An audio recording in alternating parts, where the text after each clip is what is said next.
My career in food started with writing online, turned into writing for magazines, then writing a cookbook, then consulting and appearing on television shows and hosting culinary tours.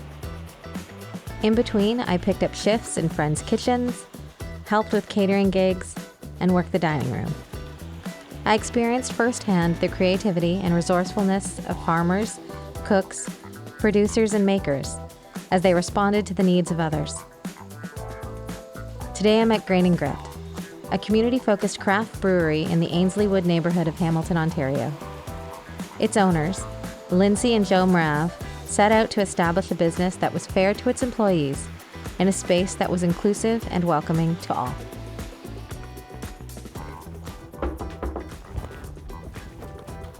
Hi, Tara. Hey, Thank you so much for having me over. Come in. So is this the house you were in when all of this started? Yeah, it was. So when you say homebrew, you literally mean homebrew. Yes, exactly. It all started right in this kitchen. How did you really start out from something like this notion into the idea of actually starting up a brewery, and also talk me through how to make some beer? Yeah, no problem. Lindsay and I always talked about wanting to start our own business, and we used to go into breweries all the time and look at different tap rooms. And I started homebrewing, and then Lindsay really saw the passion in my eyes behind that side of it. I was making like 2 beers a week. And sharing them with all my friends, taking them into the job that I had. So on Fridays, I would give everybody a 4-ounce sample of 3 different beers. And It was like a process to get him on board because he was the 9-to-5er. So he was only ever used to working for somebody else. And I'd worked for myself for years. We just always kind of wanted our own business together. So this made sense. His love of brewing, my love of small business and community and design. This was like a natural progression for us.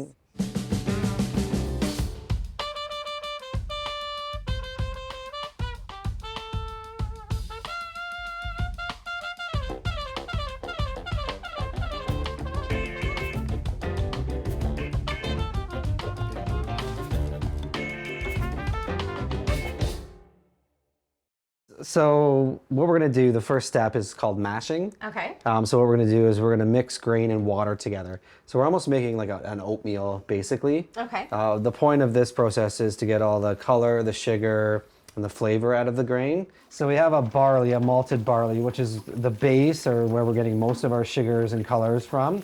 And then to add a little body to the beer, we've got some flaked oats as well. It smells like oatmeal. Yes, and it's going to smell very nice. It'll smell very bready, porridgey. Many even get like cookies while you're baking cookies. This is just a very simple pale ale base. If we were brewing a stout or something like that, we would be using darker malts. And it's really thickening up in there. It is, yes. Once you have the mash and it's all combined, what happens next? So we really just let this rest for like an hour. So what's happening is we're converting all the sugars over to being fermentable sugars. Brewing's a lot of waiting and a lot of cleaning. The very first beer I brewed, even the kids helped me mill all the grains outside. And then we came in and did this mashing process. And then afterwards, they even ate the grains for breakfast. So how did the kids eat it?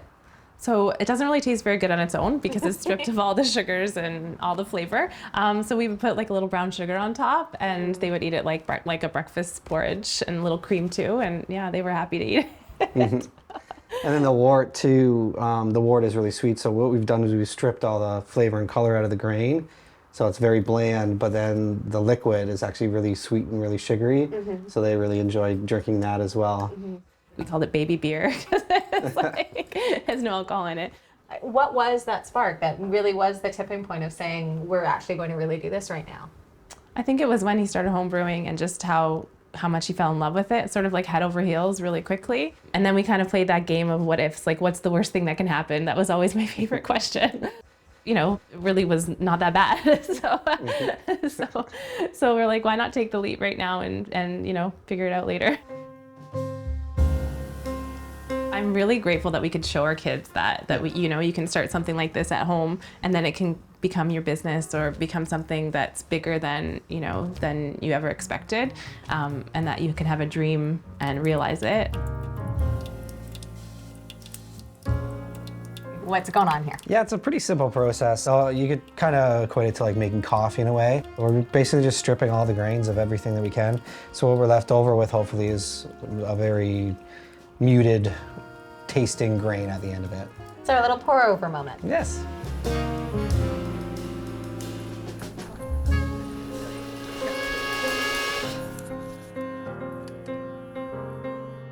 This feels a little mad scientist. What are we doing now? Yeah, you started this process with me, so you're gonna finish it. Okay. So we started out with the mash, we sparged, and then we boiled.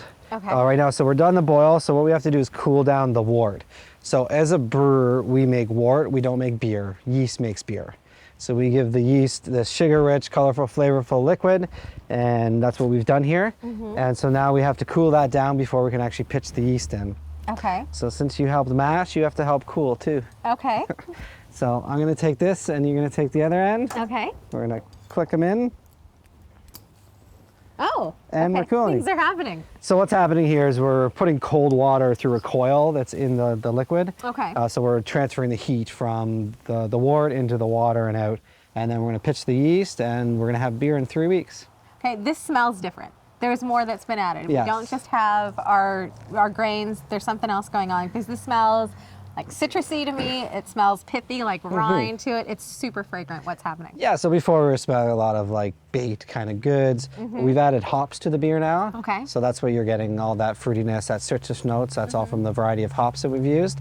So hops are used to bitter the beer, but they're also used to flavor and add aroma to it as well. If it's an English beer, we'd use hops from England to keep that tradition. If it's an American style, which this one is, we're going to use very fruity, citrusy notes. So the hop really transforms the end product of that beer for sure. It's fascinating. Yeah. It just smells appetizing. Hey, I thought you might want to try some of the spent grains that we were talking about earlier that I used to make the kids. It has a little bit of brown sugar sprinkled on and some milk. That's amazing to be part of the tradition. And this is what we used earlier. Yeah, Just exactly. Giving up all of its flavor. I can see why the kids would like it.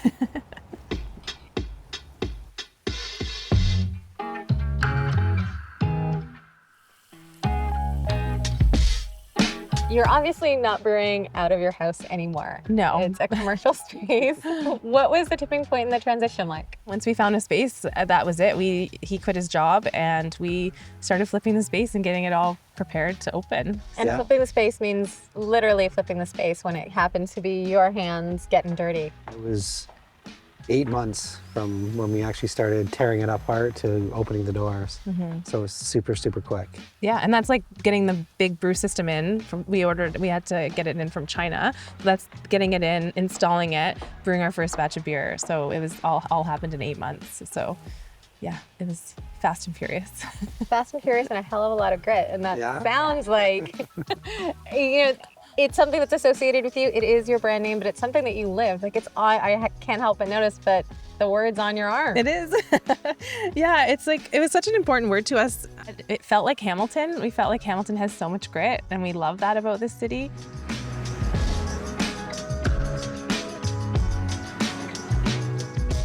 Come on in. Is Joe here already? Yeah, he's here. He's around the back in the brew house. And he's pouring Oh, something. hey Tara, how are you? What have you got I was there? just about to pour actually some samples of our seasonal Christmas beer if you want to try some. Oh, definitely. That So this- color's phenomenal. Yeah, so we put real candy cane in it. Then it's candy cane that has the green and red. So it creates this kind of like nice pinky hue to it. And this is a stout. It's a white stout, so we don't put any dark grains in it, but then we mimic the dark flavor with cacao nib. So it's cacao and peppermint basically. Normal beers would sell in like 6 weeks to like 3 months, whereas this one's like 3 weeks. Wow. Yeah, Cheers. so cheers.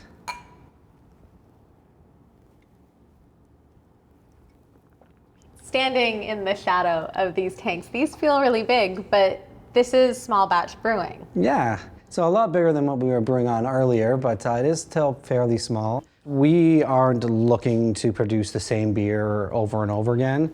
We're not looking to do large distribution either. And the customers really love that too. When they come in here once a month, they're gonna see a different beer on tap all the time. You and Lindsay joke about the fact that this is your mom and pop brewery. And I don't think that's a term that we hear when it comes to breweries and tap rooms that often.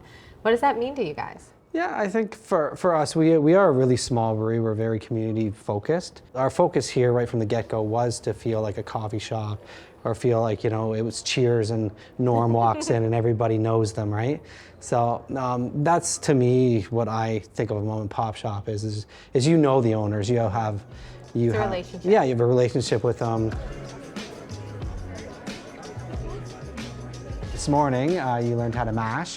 So this vessel here is where we mix the grain and water together. Okay. And then over here on the left, that's a kettle. So its job is to just boil the wort. And then these 4 tanks here, those are fermenters. So an ale is typically about 3 weeks in tank, and a lager for us is about 6 weeks. And also these tanks, though, besides being fermentation, have a special story on the other side of them in the tap certainly room. do, yes. The membership was something we did really to build our community and get people really involved before we even opened up. So before we opened, we really built a following on Instagram. We launched this founding membership, and it was basically to raise funds for our taproom renovation. And we sold 100 of them at $250 each. And they, one of the benefits is that they have their names on these tanks.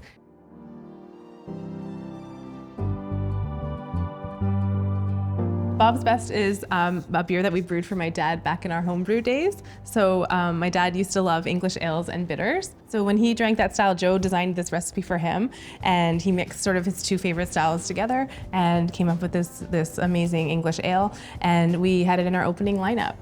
It's really nice to be able to share that story with people when they come in and drink our beer. You're designing labels, you're coming up with names. Yeah. Joe's in the back brewing.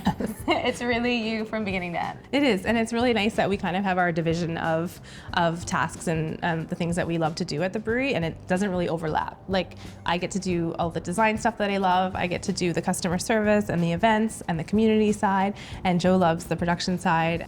We sort of have the line in the center of the brewery, and my side is the taproom side and his side is the production side, so it works out very well. It's a good balanced relationship. It is, for sure. Right now we have 10 beers. One of the most popular right now is our margarita sour. We modeled it after cocktails. We used agave, we used salt. It's actually a goza, which is a sour beer with salt. Yeah, and lime, of course, to make it a margarita. As we were building our brewery and visiting different breweries, we found that we would go to specific breweries and not feel super welcome. And as a woman visiting tap rooms, I never really felt like the space was designed for me. I would go into these spaces and they would always be very dark, filled with like men with beards. I just didn't feel like I saw myself in any of these spaces. That was one of the things that we really wanted to do when we opened the spaces, just to be a welcoming space for everyone who is sort of underrepresented in the brewing industry. So that was important to us. Like, whenever a kid comes in, we kind of make a fuss over it. Like, we just really want to be welcoming and make sure that they feel super comfortable here. And actually, a lot of kids come in and call this Lindsay's house. Like, they want to come and have a juice box at Lindsay's house. So I feel like we've succeeded at that, which is really great. We have Babies and Brews, so it's a time where people from the community who have babies and new parents can come in and chat and connect. How the dog thing started around here is that we had this doggy daycare that came, and they took a photo outside our brewery, and there was like 30 dogs, and I just shared that photo, and it went absolutely bananas. Like, so sometimes these things happen intentionally, and other times they happen sort of by accident, but then we kind of listen to our community and we realize, oh, they really want a space that they can bring their dogs. It's been super fun. I get my dog fix every day.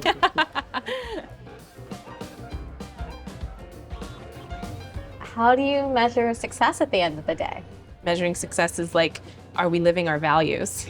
As long as we are making a living for ourselves and we're providing a living for all of our employees and we're creating this safe space and welcoming space, that's success for us, for sure. And obviously the beer has to taste good. That's part of the success too.